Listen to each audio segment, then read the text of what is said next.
Hello friends, अंतिम श्रेणी में आपका स्वागत है। दोस्तों, आज हम पृथ्वी के भूगर्भिक इतिहास का पार्ट 2 पढ़ेंगे। कल हमने पार्ट 1 पढ़ा था और हमने ये जाना था कि जो पृथ्वी की भूगर्भिक इतिहास है, इसकी सबसे पहले व्याख्या कार्स्टेड बफर नामक एक वैज्ञानिक ने की थी, जो एक फ्रांस के वैज्ञानिक थे और उन्होंने इसको 3 कालखंडों में बांट दिया था। कितने कालखंडों में? 3 कालखंडों में। पहला उन्होंने नाम दिया कल्प का, दूसरा उन्होंने कहा युग, और तीसरा कालखंड था वो था शक। इंग्लिश में इसको क्या कहा जाता है? पीरियड। युग को क्या कहा जाता है? युग को कहा जाता है एपोच, और कल्प को कहा जाता है ईरा। एरा। जो कल्प है, इसको भी 5 कालखंडों में बांटा गया है। कितने कालखंडों में? 5 कालखंडों में। इसमें से जो पहला है उसका नाम है आद्य कल्प। कौन सा कल्प? आद्य कल्प। आद्य कल्प। आप इसे कल्प भी कह सकते हैं, महाकल्प भी कह सकते हैं। दूसरा आता है, उसको बोलते हैं पूराजीवी महाकल्प। पूराजीवी महाकल्प। और जो तीसरा है उसका नाम है, ये है पहला, ये है दूसरा, ये है तीसरा। तीसरा का नाम है मध्यजीवी महाकल्प। मध्यजीवी महाकल्प। और जो चौथा है इसका नाम है नवजीवी महाकल्प। नवजीवी महाकल्प। और पांचवा है, इसका क्या नाम है? नूतन जीवी महाकल्प। ये है कल्प। इसको 5 कालखंडों में बांटा गया है। जो युग है, युग की शुरुआत होती है पूराजीवी महाकल्प से। आद्य महाकल्प में कोई भी युग नहीं था, यानी युग की शुरुआत यहाँ से नहीं थी। तो जो पूराजीवी महाकल्प है, इसको हम लोग प्रथम युग यानी प्रथम युग की शुरुआत भी बोलते हैं। मध्यजीवी है, इसको द्वितीय युग बोलेंगे, और नवजीवी को तृतीय युग, और नूतन जीवी को चतुर्थ युग। तो यहाँ से युग की शुरुआत होती है। हमने कल देखा था कि पूराजीवी जो महाकल्प है, इसको भी 2 भागों में बांटा गया था। उसके बाद से आज हम ये जानेंगे कि जो पूराजीवी महाकल्प है, तो इसको कितने भागों में बांटा गया है। सही। तो हमने कल आद्य कल्प के बारे में देखा था कि आद्य कल्प को 2 भागों में बांटा गया था। दोनों भागों के बारे में हमने पढ़ चुके हैं। तो आज हम लोग क्या देखेंगे कि पूराजीवी महाकल्प क्या है और इसमें क्या क्या परिवर्तन हुए थे। तो दोस्तों, जो पूराजीवी महाकल्प है, इसको 6 भागों में बांटा गया है। आज के लेक्चर में हम उन 6 भागों के ऊपर चर्चा करेंगे, और जो कल का लेक्चर होगा उसमें हम लोग मध्यजीवी महाकल्प के बारे में चर्चा करेंगे। तो दोस्तों, पहले देखते हैं कि पूराजीवी महाकल्प को कितने भागों में बांटा गया है।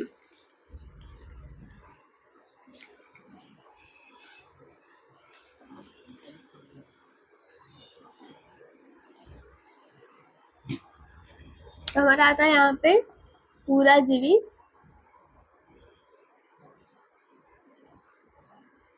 महाकल्प। इसको कितने कालखंडों में बांटा गया है? तो इसको बांटा गया है 6 कालखंडों में। कितने कालखंडों में? 6 कालखंडों में। 6 कालखंड। दोस्तों, जो आद्य महाकल्प था, तो उसका जो दूसरा पार्ट था, यानी जो दूसरा भाग था, तो उसका नाम था प्री कैम्ब्रियन। तो प्री कैम्ब्रियन के बाद से आता है कैम्ब्रियन एरा। तो इसके बाद से क्या आता है? Cambrian era. यानी कि पूराजीवी महाकल्प में जो सबसे पहला कालखंड है, तो उसका क्या नाम है? उसका नाम है कैम्ब्रियन एरा।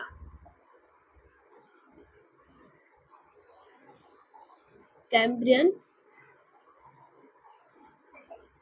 एरा। जो दोस्तों, जो कैम्ब्रियन एरा है, इसमें क्या क्या परिवर्तन हुए थे, आज हम लोग ये देखेंगे। तो एक पॉइंट आप यहाँ पे ये लिख सकते हैं कि कैम्ब्रियन एरा, यहाँ से प्रथम युग की शुरुआत हुई थी। तो क्या हुई थी? प्रथम युग की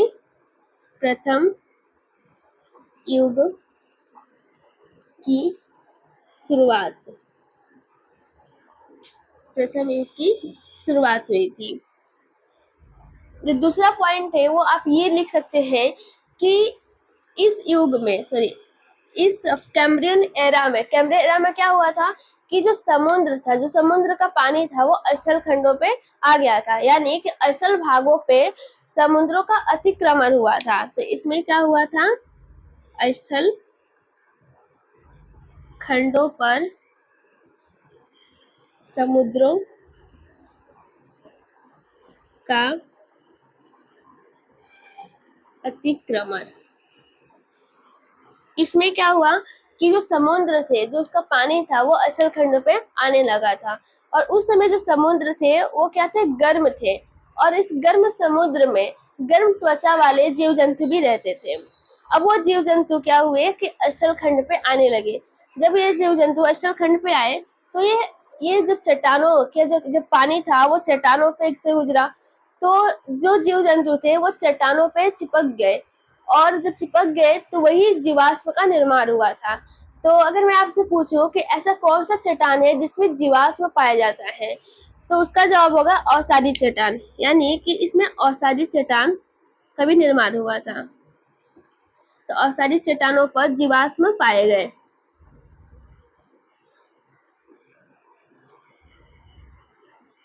जीवाश्म पाए गए। क्यों पाए गए? क्योंकि समुद्रों का पानी स्थल खंड पे आ गया था, और जो चट्टान थे तो चट्टानों पे ये जीव जंतु जो समुद्र में रहते थे वो चिपक गए, तब जाके और सारे चट्टानों में क्या पाया गया, जीवाश्म पाया गया।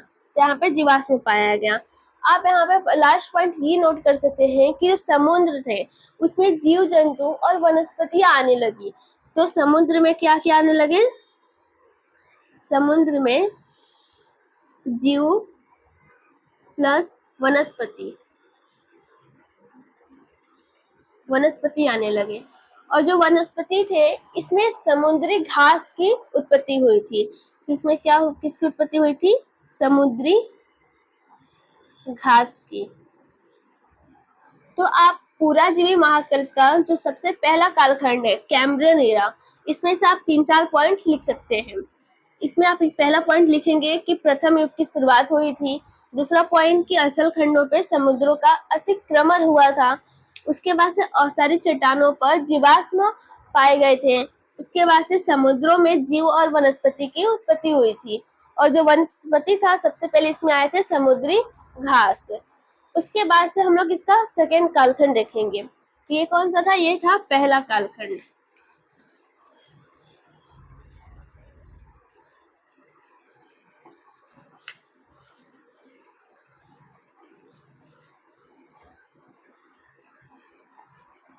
तो दोस्तों पूरा जीवी महाकल्प का जो सेकेंड कालखंड है उसको बोलते हैं आर्डोविसन। उसको क्या बोला जाता है, आर्डोविसन एरा। अब एरा को इसमें कल्प या फिर महाकल्प दोनों कह सकते हैं।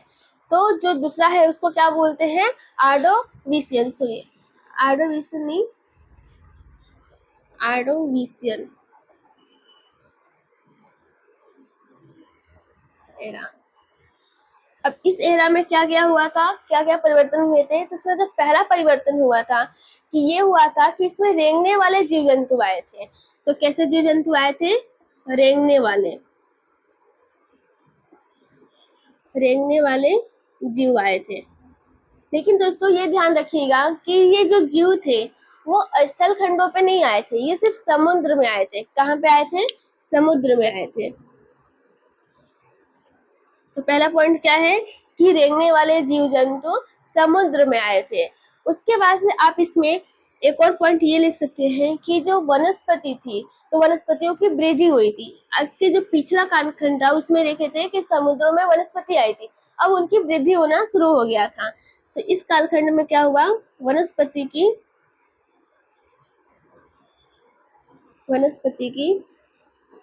वृद्धि हुई थी, यानी कि जो वनस्पति थे अब थोड़ा थोड़ा वो बढ़ना शुरू कर दिए थे। तो इसमें वनस्पति की वृद्धि हुई थी। और इसमें जो सबसे मुख्य कार्य ये हुआ था, इसमें मुख्य घटना ये घटी थी कि जो उत्तरी अमेरिका था उसका आधा हिस्सा समुद्र में डूब गया था। तो इसमें क्या हुआ था कि उत्तरी अमेरिका का आधा हिस्सा समुद्र में डूब गया।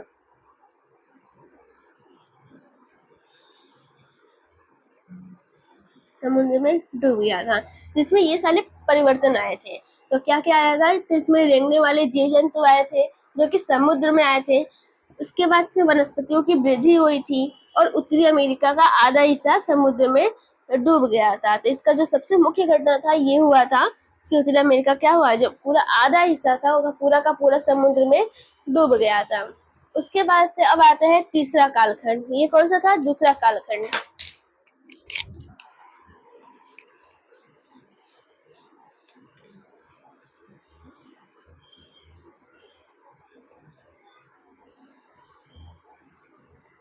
तो अब हम लोग देखेंगे कि पूरा जीव महाकल्प का तीसरा कालखंड कौन सा है। तो तीसरा कालखंड है सिल्यूरियन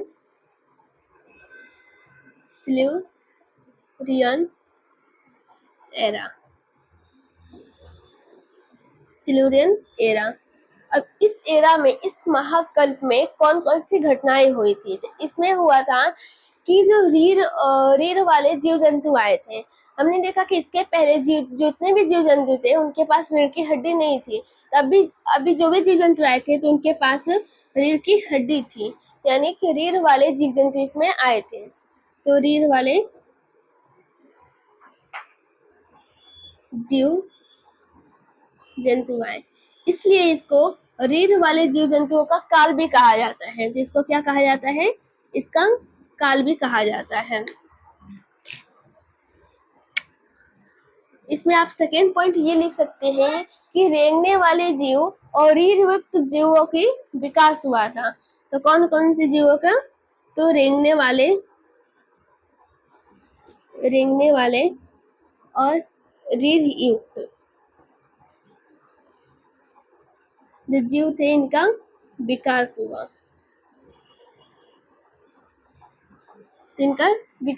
था।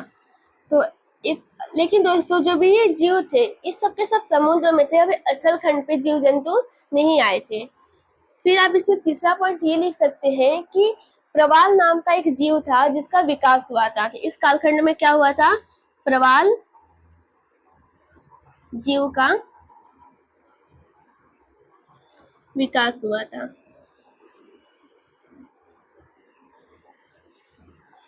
ये 3 पॉइंट। एक और पॉइंट आप ये लिख सकते हैं कि अचल खंडों पर वनस्पति अब आना आ गई थी। इसमें क्या हुआ था? वनस्पति अब अचल खंडों पे आ चुकी थी। लेकिन जो ये वनस्पति थी उनके पास पत्तियां नहीं थी। तो क्या नहीं थी? ये वनस्पति पत्ती विहीन थे, यानी कि इनके पास पत्तियों का अभाव था, यानी कि पत्ती नहीं थी। और ये जो वनस्पति थी वो सबसे पहले ऑस्ट्रेलिया में देखा गया था। कहाँ पे? ऑस्ट्रेलिया में।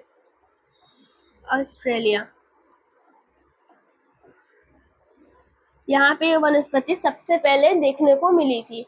तो इस कालखंड में आप ये सारी बातें याद रखेंगे। तो आप पहला क्या रखेंगे? पहला पॉइंट, इसमें रीढ़ वाले जीव जंतुओं का विकास हुआ था, इसलिए इसे रीढ़ वाले जीव जंतुओं का काल कहते हैं।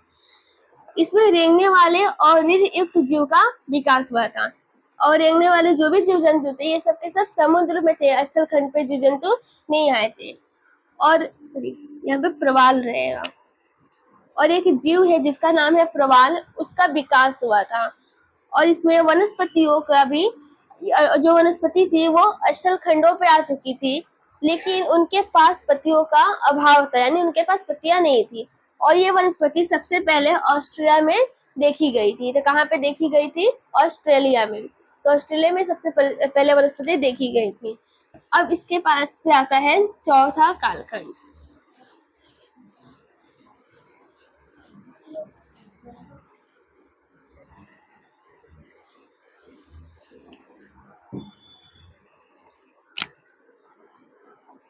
चौथा कालखंड का नाम है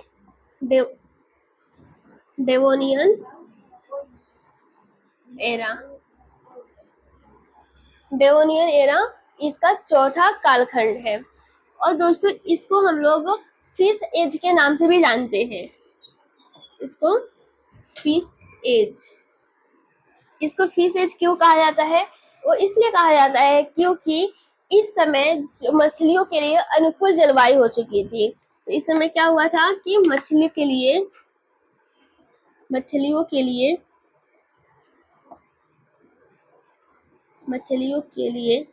अनुकूल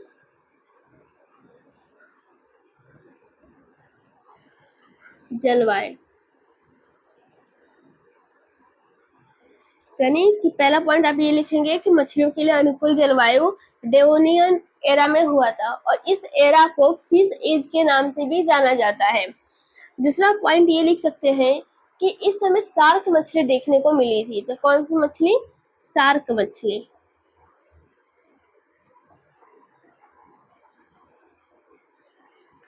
तो शार्क मछली इस समय देखने को मिली थी। अब इसमें जो तीसरा पॉइंट ये लिख सकते हैं कि उभयचर जीवों का विकास हुआ था। कौन से जीव का? उभयचर जीव का उभयचर जीवों का विकास हुआ था। तो उभयचर जीव किसको कहा जाता है? उभयचर जीव उसको कहते हैं कि जो जीव समुद्र में यानी पानी में और थल यानी कि जमीन पे दोनों जगह रह सकते हैं, तो उनको क्या कहा जाता है? उनको उभयचर जीव कहा जाता है। तो उभयचर किसको कहेंगे? जो जल प्लस थल दोनों में रह सकते हैं, उसको बोलते हैं उभयचर। उसके बाद से आप इसमें एक और पॉइंट ये लिख सकते हैं कि अब जो पेड़ पौधे थे, जो वनस्पतियां थी, उनमें पत्तियां आना शुरू हो गई थी। तो वनस्पति में पत्ती भी आ चुकी थी। और अब इस एरा में 50 फीट ऊंचे वृक्ष देखने को मिले थे। कितना? 50 फीट ऊंचे वृक्ष देखने को मिले थे। तो इसमें ये सारे परिवर्तन हुए थे। तो कौन कौन सा? कि इस एरा को हम लोग फिश एज के नाम से भी जानते हैं। क्यों जानते हैं? क्योंकि इस समय मछलियों के लिए अनुकूल जलवायु था। उसके बाद से शार्क मछली इसी एरा में देखने को मिली थी। फिर उसके बाद से उभयचर जीवों का विकास हुआ था। और उभयचर हम किसको कहते हैं? जो जीव जंतु जल और थल यानी कि जमीन और पानी दोनों में रह सकते हैं, उनको उभयचर जीव कहा जाता है। एग्जाम्पल में जो मेंढक होते हैं उसको हम लोग उभयचर जीव कहते हैं। इसके बाद से लास्ट पॉइंट ये है कि वनस्पतियों में अब पत्तियां आना शुरू हो गई थी। जो इसके पहले जो कालखंड था उसमें पत्तियां देखने को नहीं मिली थी। और वो सारे वनस्पति सबसे पहले कहाँ देखने को मिले थे? तो ऑस्ट्रेलिया में मिले थे। और 50 फीट ऊंचे यानी 50 फीट तक हमें पेड़ पौधे यानी कि जो वनस्पतियां देखने को मिली थी। अब आता है यहाँ पे पांचवा एरा।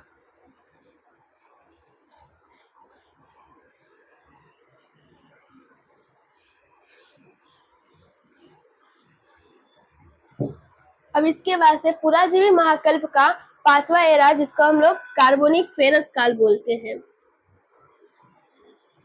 कार्बोनिफेरस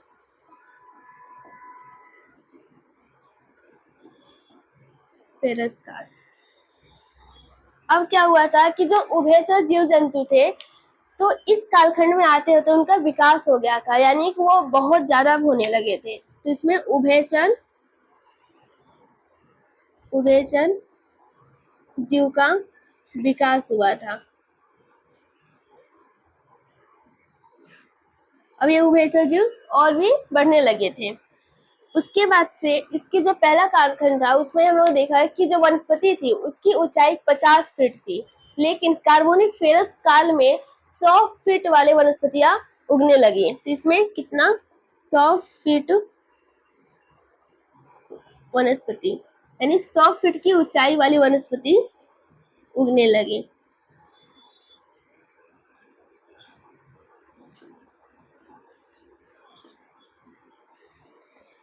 इसमें क्या क्या हुआ था? कार्बोनिफेरस में इसमें उभयचर जीवों का विकास हुआ था, उभयचर जीव बढ़ने लगे। उसके बाद से वनस्पतियों की जो ऊंचाई थी अब कितना हो गई? 100 फीट हो गई थी, यानी बहुत लंबे लंबे इसमें वनस्पति पाए जाने लगे। अब जो अब इस कालखंड में ये हुआ कि जो रेंगने वाले जीव जंतु थे वो अचल खंडों पे आ गए। इसके पहले के कालखंडों में जो भी जीव जंतु आए थे सबके सब समुद्र में थे, लेकिन इस कालखंड में अब जो जीव जंतु थे अब रेंगने वाले वो क्या हो गए, अचल खंडों पे आ गए। यानी कि रेंगने वाले जीव कहाँ पे आ गए थे, अचल खंडों पे दिखाई देने लगे। तो इसमें आप 3 पॉइंट याद रखिएगा कि इसमें उभयचर जीवों का विकास हुआ, 100 फीट ऊंचाई वाला वनस्पति देखने को मिले और रेंगने वाले जीव जंतु अब अचल खंड पे आ गए थे। उसके बाद से अब एक लास्ट पॉइंट बचता है। अब ये था 5वां कालखंड, अब आता है 6।